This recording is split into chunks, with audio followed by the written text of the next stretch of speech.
Good morning, everybody.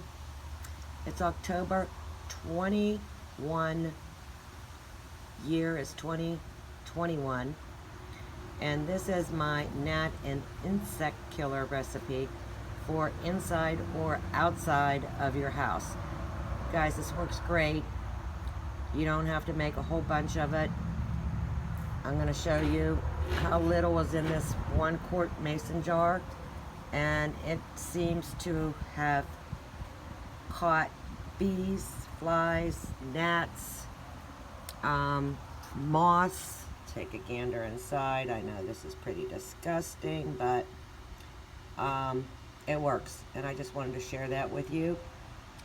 I just also date it, so about every month I might dump that crap out and refill it.